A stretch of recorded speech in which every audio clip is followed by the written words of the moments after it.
Howdy folks, it's about 6:30 p.m. on Tuesday, June 16. We're downstairs off of the lower level family room, and I'll just give you a shot here of what we've got. These two windows are a bedroom, but Linda's using it as a sewing room. We got a light that we'll put up there and one down there. These two windows, the two French doors and the two windows on the other side, go into the family room. So what I've been working on the last week and a half is I did this feature, corner feature. Linda's got it primed out all the way up, and I can't do this side here because there's a bird's nest right up in here, so we'll wait until the little ones are hatched. There's another one right up in here, but that doesn't bother me. So I've put on all the window trim. I've put on all of the siding all the way across, and you know, if you had a 30-foot level, you'd know that this set of boards exactly matches up with that set and the ones on the other side. Over here, this is a block wall that I had John and Jim frame out for me last year below that, and so I put those siding boards on, and they match up exactly with the ones on the other side of the retaining wall. We just have to paint these gray, but you see up above that trim board, there's another one, and full one, and then a 4-incher.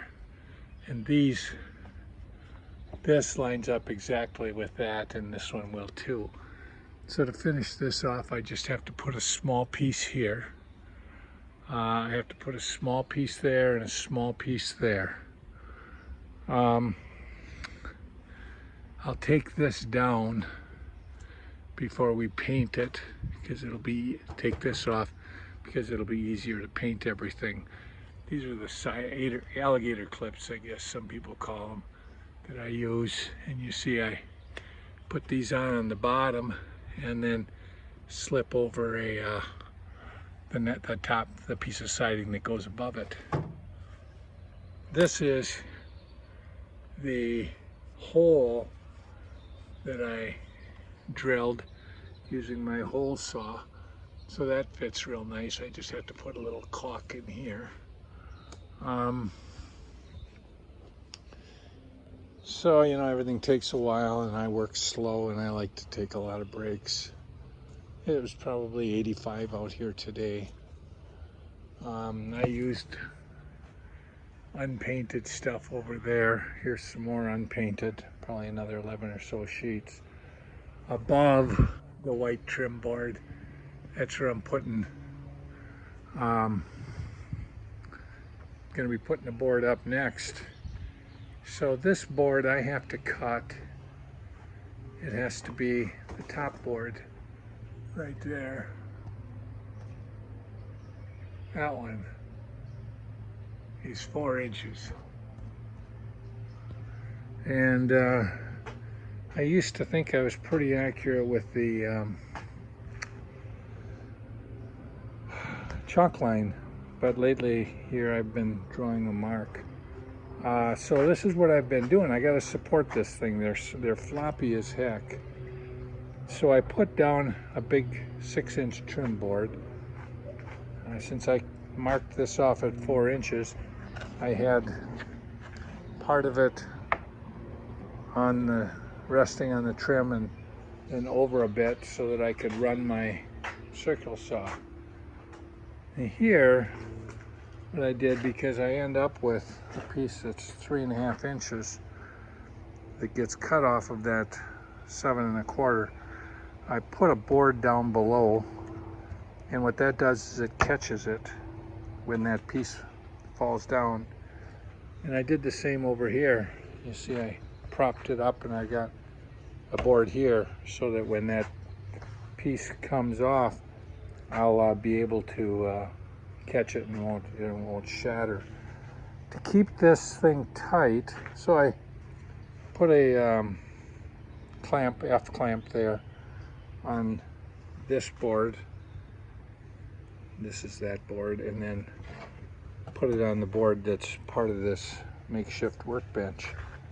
Then what I did is I took an F clamp and I put a cutoff from something like this, and then another piece of siding there with this over the top, and then I could clamp it here and it would apply enough pressure that this board would not move when I'm cutting it.